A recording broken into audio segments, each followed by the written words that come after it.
Aircon ang ikakabit natin. Aircon na malaki. Oo.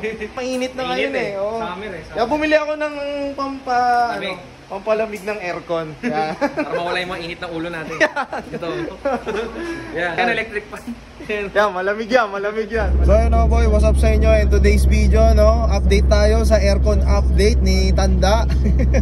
Aircon upgrade. Sa mga katulad ko dyan na gustong mag-aircon upgrade, bili na kayo ng ano nyo, compressor turbo.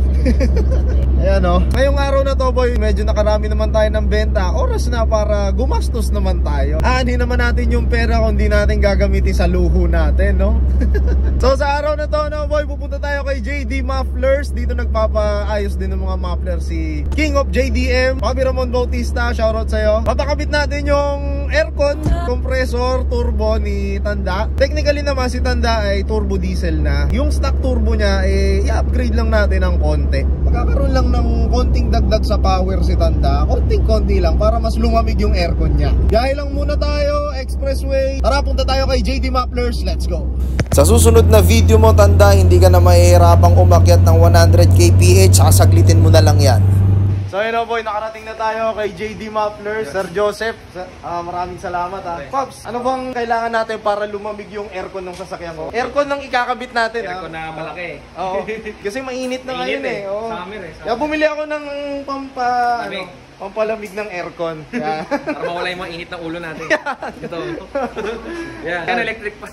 Yan, malamig yan, malamig yan. Pops, ikaw ang expert dyan eh. Siyempre, binanggit sa akin to ni Papi Ramon. Ano ba yung kailangan nating... Ay, shoutout pala no, Papi Ramon. Ano ba yung susunod na trabaho natin kay Papi Ramon? Yung CRB. Akala ko ba hanggang dulo stock na yon. Malalaman natin.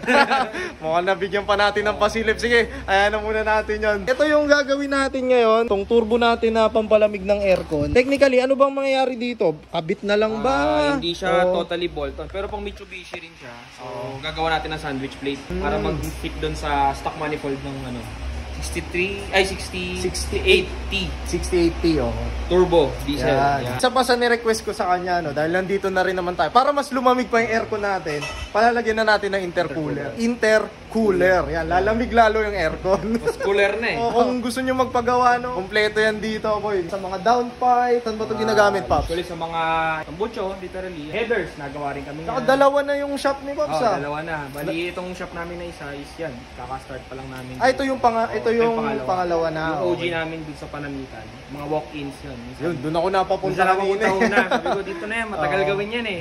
So, yun o boy. Gamit nga pala namin sasakyan ngayon ni Boss G. Yun yung Pajero natin. Para may service tayo pa uwi. Dahil iiwan nga to ng siguro mga 1 linggo. Para matesting din ni Pops. Talagang malamig na. Kung lumamig ba talaga? Yung gagawin namin. Yung aircon nito. Promote lang din natin. Gusto nyong pumunta dito. Lalagay ko yung description sa baba. Pero saan tayo mismo located ngayon? Kawit Cavite. Made in Etibac. Yan. Gusto ko malagyan ng ganun yung sa akin ha. Sige. Yeah, made in Etibac. Pops, maraming salamat. Ikaw na bahala kay Tanda. So, pagpasok ng misis ko, talagang malamig na. Giginawin talaga. So, yun lang boy. Abang kayo sa susunod. Major upgrade ang gagawin natin kay Tanda. Thanks, Pops. Thank you.